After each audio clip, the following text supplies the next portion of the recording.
Bulletin નજર નાખીએ અત્યાર સુધીના મુખ્ય સમાચારો ઉપર।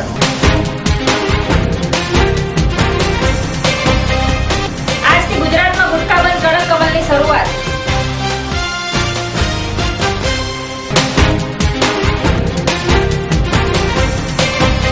ગુજરાત કરતા મહારાષ્ટ્રની ટેક્સટાઇલ નીતિ વધુ આકર્ષક, મહારાષ્ટ્રના ટેક્સટાઇલ પ્રધાનનો દાવો।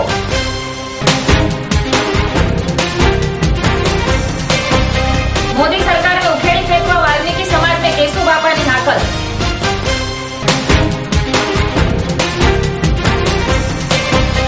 પ્લાસ્ટર ઓફ પેરિસ પરથી પ્રતિબંધ હટાવાયો, મૂર્તિકારો ખુશ।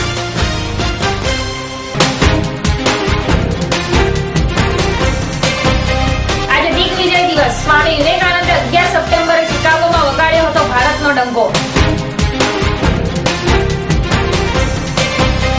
હેવમોર આઈસ્ક્રીમના મેનુમાં ઉમેરાશે વિજેતાઓના નામની નવી ફ્લેવર।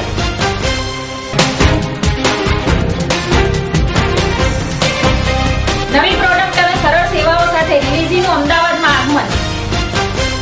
હું તુલિકા। આપણા સમાજમાં નારીનું સ્ત્રી શક્તિ તરીકે ગૌરવ લેવાય છે, તો બાળકોને પણ ભગવાનનું રૂપ માનવામાં આવે છે, પણ આપણા ગુજરાતમાં અત્યારે તમે જુઓ કેટલા રેપ કેસીસ આવે છે, કેટલા બાળકો ઉચકી જાય છે અને ભરચક એરિયામાંથી ઉચકી જાય છે। એવું નથી કે ખાલી એરિયામાં જાય છે ને એ લોકોને ઉચકી જાય છે, રોડ ઉપરથી, સ્કૂલમાંથી, સ્કૂલની બહારથી। એ બહુ જ ખરાબ વાત કહેવાય આપણી માટે। શું કોઈ પણ સરકાર આટલી સંવેદનહીન બની શકે ખરી? હવે નારીની સહન શક્તિની હદ આવી ગઈ છે। આવો દિશા પણ બદલીએ, દશા પણ બદલીએ। દર્શક મિત્રો, સમાચારની શરૂઆતમાં વાત કરીએ ગુટખા પર પ્રતિબંધ વિશે। ગુજરાત સરકારે આજથી રાજ્યભરમાં ગુટખા, પેકિંગમાં વેચાતા તંબાકુયુક્ત પાન મસાલા ઉપર લદાયેલા પ્રતિબંધનો કડક અમલ શરૂ કરી દીધો છે। ઉલ્લેખનીય છે કે 15મી ઓગસ્ટે જૂનાગઢ ખાતે સ્વાતંત્ર્ય દિનની રાજ્ય કક્ષાની ઉજવણી પ્રસંગે મુખ્યમંત્રીએ ગુટખા પર પ્રતિબંધ લાદવાની જાહેરાત કરી હતી, જેનો આજથી અમલ શરૂ થઈ ચૂક્યો છે। આ કાયદાનો ભંગ થશે તો ફોજદારી ગુનો દાખલ થશે અને 6 મહિના સુધી જેલની સજા તથા ₹5 લાખનો દંડ થઈ શકશે। જો જથ્થો નાનો હશે તો વિભાગના જિલ્લા કક્ષાએ ડેઝિગ્નેટ ઓફિસર પોતાની વિવેક બુદ્ધિ પ્રમાણે ₹2 લાખ સુધીનો દંડ કરી શકશે। આ મસાલા બીજું બધું મસાલા ચાલુ રહેશે, પડીકા વડીકા બંધ થઈ ગયા, એમાં લોકોને કેન્સર બેન્સર એ બધું એનથી ઓછું રહેશે। ઓર આમ એક તરફથી બહુ સરસ કામ થયું છે, બહુ ટાઈમ પહેલાં કરવું હતું પણ હવે સારું કામ થયું છે, જે સારો વ્યક્તિ આવે એના હિસાબે। ઓર બીજું શું છે કે ધીરે ધીરે પરિવર્તન થઈ જશે, 2-3 મહિનામાં પાછું લેવલમાં આવી જશે આ મસાલાઓથી। ઓર લોકો જે નાના મોટાઓ જે ખાતા હતા એ વ્યક્તિ એ લોકો ના ખાય, જે બૈરાઓ બધા એ જો ખાતા હતા એ ના ખા શકે। ના ધંધા પર કોઈ અસર નથી જરા। યા તો શું છે 2-3 મહિનામાં લેવલ આવી જશે, બીજા પડીકા પડીકી મસાલા બિસ્કીટો વગેરે એવું બધું ભરીશું। ગુટખા પર પ્રતિબંધ અંગે વેપારીઓએ જણાવ્યું હતું કે આ કાયદાનો અમલ આવકાર્ય છે। આવક પર થોડી ઘણી અસર જરૂર પડશે, પરંતુ લોકોનું સ્વાસ્થ્ય જોખમાતું બચી જશે તેનો આનંદ છે। ઉલ્લેખનીય છે કે ગુજરાત ઉપરાંત મધ્યપ્રદેશ, મહારાષ્ટ્ર, પંજાબ, કેરળ, રાજસ્થાન, ઝારખંડ, હિમાચલ, દિલ્હી સહિતના અનેક રાજ્યોમાં પણ પ્રતિબંધ લાદવામાં આવ્યો છે। ગુજરાત સરકારે તાજેતરમાં જાહેર કરેલી નવી ટેક્સટાઇલ નીતિ કરતા મહારાષ્ટ્ર સરકારે માર્ચ 2012માં બહાર પાડેલી નીતિ વધુ આકર્ષક હોવાનો દાવો મહારાષ્ટ્રના ટેક્સટાઇલ પ્રધાન મોહમ્મદ આરિફ નસીમ ખાને કર્યો છે। ગુજરાતના ટેક્સટાઇલ ક્ષેત્રના ઉદ્યોગકારોને મહારાષ્ટ્રમાં રોકાણ કરવા માટે આકર્ષવા મહારાષ્ટ્ર સરકાર દ્વારા સેમિનાર યોજાયો હતો। મહારાષ્ટ્ર સરકારના ટેક્સટાઇલ પ્રધાને જણાવ્યું હતું કે રિલાયન્સ ગુજરાત અંબુજા, અરવિંદ મિલના પ્રતિનિધિઓ, આત્માના હોદ્દેદારો સહિત 160 જેટલા ઉદ્યોગકારો હાજર રહ્યા હતા અને તેઓ મહારાષ્ટ્ર સરકારની નવી ટેક્સટાઇલ નીતિથી પ્રભાવિત થયા છે। પ્રધાને વધુમાં જણાવ્યું હતું કે દેશમાં અત્યારે સૌથી વધુ કપાસ પકવતા મહારાષ્ટ્ર રાજ્યમાં ઉત્પાદનના 20% કપાસનું પ્રોસેસિંગ થાય છે, તેથી 100% કપાસનું પ્રોસેસિંગ થાય તેવું મહારાષ્ટ્ર સરકાર ઈચ્છે છે, કારણ કે તેનાથી ખેડૂતોને વધુ ભાવ મળશે। અમદાવાદમાં યોજાયેલ વાલ્મીકી સમાજના કાર્યક્રમમાં ગુજરાત પરિવર્તન પાર્ટીના કેશુભાઈ પટેલ મોદી સરકાર પર આક્રોશ વ્યક્ત કરતા જણાવ્યું હતું કે હું આ ઉંમરે કાંઈ લેવા નહીં પણ પ્રજાધર્મ નિભાવવા નીકળ્યો છું। 10 વર્ષથી હું જોતો હતો કે ગુજરાત સરકારમાં કંઈ સુધારો આવે, પણ નવયુવાનોને આ વર્તમાન વ્યવસ્થાને ગુમરાહ કરી નાખ્યા છે અને હવે રાજ્ય પરિવર્તન ઝંખે છે। વાલ્મીકી સમાજે માથે મેલું ઉપાડવાની પરંપરાને કાયમ નથી રાખવાની। સમાજ પોતાની તાસીર બદલી નવી પેઢીને શિક્ષણ તરફ વાળે। હજારો વર્ષથી આ બધું સહન કર્યું છે, હવે કામ નહીં કરનારાઓને ગાદી છોડવા મજબૂર કરવાની પણ કેશુબાપાએ હાકલ કરી। વાલ્મીકી સમાજ દ્વારા ગુજરાત પરિવર્તન પાર્ટીનો કાર્યક્રમ 15 દિવસ પહેલા નક્કી થયો હતો। તમામ કક્ષાએથી પરવાનગી અપાઈ દીધા બાદ છેલ્લી ઘડીએ કાર્યક્રમને નિષ્ફળ બનાવવા માટે ધમપછાડા કરવામાં આવ્યા હતા, તેમ વાલ્મીકી સમાજના પ્રમુખે જણાવ્યું હતું. વિઘ્નહર્તા દેવ ગણેશજીની ઉપાસનાનું પર્વ ગણેશ ચતુર્થી આડે હવે ગણતરીના દિવસો બાકી રહ્યા છે. ત્યારે દુંદાળા દેવની મૂર્તિ બનાવનારાઓની હાલમાં સીઝન ચાલી રહી છે, પરંતુ રાજ્યમાં પર્યાવરણને નુકસાન ન થાય તેવા હેતુસર પ્લાસ્ટર ઓફ પેરિસમાંથી મૂર્તિ બનાવવા પર પ્રતિબંધ મુકાયો હતો. પરંતુ અમદાવાદના રામદેવનગર અને ગુલબાઈ ટેકરા ખાતે મૂર્તિકારોનો એક વિશાળ વર્ગ રહે છે, જેમને રાજ્ય સરકારના પ્રતિબંધથી આઘાત લાગ્યો હતો.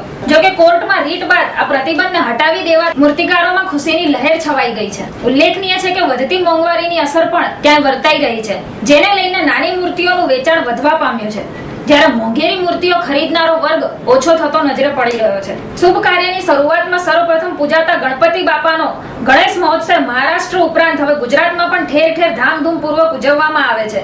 ત્યારે પ્લાસ્ટર ઓફ પેરિસનો નિર્ણય હજારો મૂર્તિકારો માટે હાશકારો લાવ્યો છે.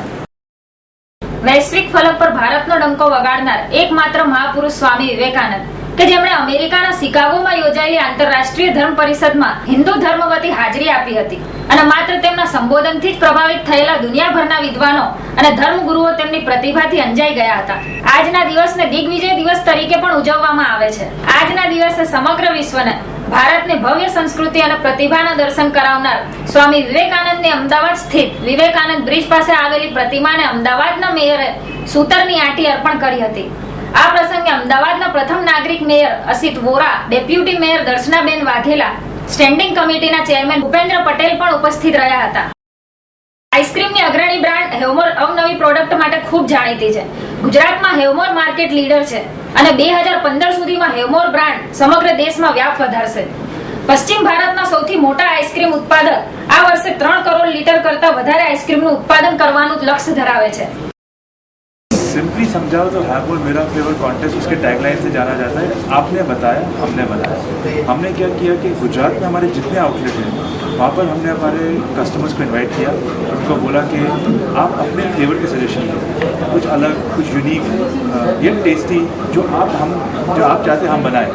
And so they came from all over Gujarat. हमारे अराउंड 80 आउटलेट्स में उन्होंने फॉर्म्स भरे, अपने सजेशंस दिए एंड इन 5 days हमने कम से कम आई डोंट नो हज़ारों एंट्रीज बने, उनको फॉर्म रीप्रिंट करना पड़ा. तो वो फॉर्म हमने लिए, उसमें से हमने 100 फ्लेवर शॉर्टलिस्ट किए जो थोड़े एक्साइटिंग थे, थोड़े प्रैक्टिकल भी थे एंड जो हम बना सकते थे and they have to be unique. That was the main thing. And उसमें से 100 में से हमने फिर 50 या 52 फ्लेवर शॉर्टलिस्ट करके बनाए. फिर हमारा पैनल ने उसको टेस्ट किया, फिर उसमें से फाइनली हमने 5 फ्लेवर शॉर्टलिस्ट किए एंड पूरे गुजरात में हमने फ्री सैम्पलिंग के लिए रखा उसको हमारे 80 आउटलेट्स पे. सो वी ऑलमोस्ट डिस्ट्रीब्यूटेड करीबन 3000 लीटर का आइसक्रीम हमने फ्री में सबको टेस्ट कराया एंड वी रिसीव 50,000 वोट मिले. उसमें से ये शॉर्टलिस्ट अभी 3 विनर आज डिक्लेयर होने वाले हैं. जो टॉप 3 थे वो अभी हमारे नए फ्लेवर होंगे, नेक्स्ट मंथ हमारे मेन्यू में आएंगे. तो आइडिया वॉज जो हमारे कस्टमर चाहते हैं बनाए, वो टेस्ट करें, वो वोट करें. ये इंटरेस्टिंग थिंग है, ये जो आइसक्रीम है जो 3 अभी आएंगे वो हमारे कस्टमर के नाम के ऊपर दिए जाएंगे. जैसे Chintan choco coffee and there is chocolate based ice cream based on Vaishali etcetera, जो भी नाम है उनकी. So that is what is very different about this. Usually तो हम सब अपना आइसक्रीम खुद एक्सपेरिमेंट करके बना के कस्टमर को तो ये खाओ, पर इधर हमने उल्टा किया. हमने कस्टमर से पूछा आप क्या चाहते हैं और हमने वो बनाया है. It is easier said than done. इसमें जो चैलेंज था वो ये था कि 5 दिन में हमने इतना सारा फ्लेवर सैंपल करके टेस्ट करके पैनल के थ्रू किया एंड फिर उसके बाद 3 दिन में सारे गुजरात में हमने ये आइसक्रीम फटाफट बनाए, रखे, सैंपल किए. And today the first prize winner is going to win a Honda Brio car, second prize is going to win a laptop, third prize is going to be an AC. So 2 साल पहले हमने किया था वो खाली अहमदाबाद में किया. Now second time we are doing it and we are doing it all across Gujarat. Hopefully जब नेक्स्ट ईयर करेंगे तब ऑल अक्रॉस इंडिया करेंगे. So that is the idea behind मेरा फ्लेवर कॉन्टेस्ट. પરંતુ હવે હેવમોરના આઈસ્ક્રીમ મેનુમાં નવી ફ્લેવર ઉમેરાશે. 2010માં અમદાવાદમાં એક સ્પર્ધા યોજાઈ હતી. આ સ્પર્ધામાં મોટી સંખ્યામાં લોકોએ ભાગ લીધો હતો. આ સ્પર્ધાના વિજેતાઓના નામ સાથેની ફ્લેવર હવે હેવમોર આઈસ્ક્રીમના મેનુમાં આવશે. દુનિયાની અગ્રણી વેબ આધારિત એકાઉન્ટિંગ સોફ્ટવેર કંપની રિલીઝીએ હવે અમદાવાદમાં પગરણ માંડ્યા છે. લઘુ અને મધ્યમ કદના ઉદ્યોગો માટે એકાઉન્ટિંગનો શ્રેષ્ઠ વિકલ્પ પૂરો પાડનારી રિલીઝી દેશના SME ક્ષેત્રની કંપનીઓને બેસ્ટ એકાઉન્ટિંગ સર્વિસ પૂરી પાડશે. લઘુ અને મધ્યમ કદના સેક્ટર ભારતના અર્થતંત્રમાં કરોડરજ્જુ સમાન છે અને નિકાસ ક્ષેત્રે દેશમાં સિંહ ફાળો પણ ધરાવે છે. બિઝનેસીસને સારા સોફ્ટવેર્સની જરૂર પડે, કારણ કે બિઝનેસીસ માટે સૌથી ઇમ્પોર્ટન્ટ વસ્તુ શું છે? Information, up to date information. હવે તકલીફ શું છે એ હું તમને કહું, અને અમે એ તકલીફને એડ્રેસ કરીએ. તમે સાંભળ્યું હશે ERP, બહુ મોટા સોફ્ટવેર, 1-2 કરોડનું ઇન્વેસ્ટમેન્ટ બધી કંપનીઝ કરે છે. એની પાછળ 6-8 મહિના ERPનું સેટઅપ કરવામાં નાખે છે, અને એની અંદર કરોડો રૂપિયા એટલીસ્ટ નાખે છે, અને એ બધી કંપનીઝને એનો ફાયદો થાય છે. ઓફકોર્સ એટલા માટે એ લોકો નાખે. તકલીફ ક્યાં છે? એ બધા મોટા કોર્પોરેટ્સ છે, મોટા એન્ટરપ્રાઇઝીસ છે, એ લોકોની પાસે એટલું કેશ હોય સ્પેર. પણ હવે અમારું ટાર્ગેટ, અમારી સેવા જે છે એ SME માટે છે, small and medium enterprises. SME પણ એક બિઝનેસ છે. એવું નથી કે એમને ઇન્ફોર્મેશનની જરૂર નથી, એવું નથી એમને અપ ટુ ડેટ ઇન્ફોર્મેશનની જરૂર નથી, એવું નથી કે એમને કેશ બહુ સ્પેર પડી જાય અને એમને એક વસ્તુ ધીમે થાય, એમને ના ચાલે. એમને પણ બિઝનેસ છે, એમને પણ ઇક્વલી કોમ્પિટિટિવ. તકલીફ ક્યાં છે?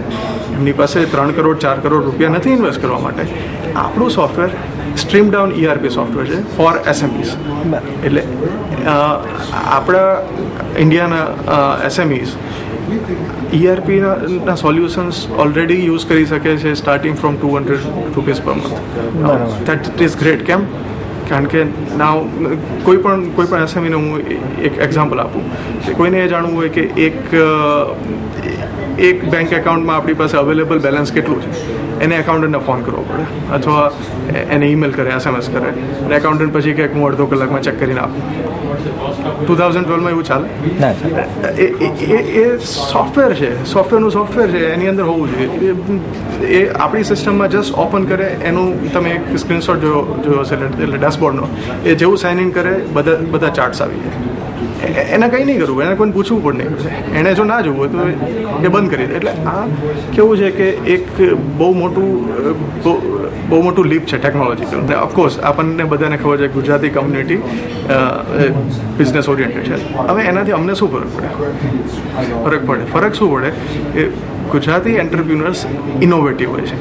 એ લોકો નવા આઈડિયાઝ તરત બિઝનેસ માટે એક વસ્તુ જો આટલા રૂપિયા કરતાં ઓછા રૂપિયામાં થતી હોય ઇમ્પ્લિમેન્ટ કરશે, અને એ અમને આપણા જ હોમ ગ્રાઉન્ડમાં, આજુબાજુમાં જ એ અમને પહેલો એક્સપિરિયન્સ આપશે. એનાથી અમે શીખીશું, અમે એમના આઈડિયાઝ, એમની જરૂરતોને ઓર વધારે સમજી શકશું, અને અમારા સોફ્ટવેરમાં ધીમે આપીશું. એટલે સૌથી મોટો એડવાન્ટેજ મને એ લાગે છે કે ગુજરાતમાં આપણે છીએ, એટલે ગુજરાતી એન્ટરપ્રિન્યોર્સનું જે એન્ટરપ્રિન્યોરલ સ્પિરિટ છે, એનું જે ઇનોવેશન છે, એને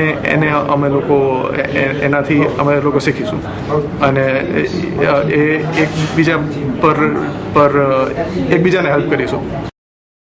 ભારતમાં છેલ્લા 1 દાયકામાં અભૂતપૂર્વ પ્રગતિ જોવા મળી છે. ભારતના SME માર્કેટને વધુ વિસ્તાર અને વિકાસ આપે તેવી વર્લ્ડ ક્લાસ પ્રોડક્ટ્સ રજૂ કરવામાં આવી રહી છે.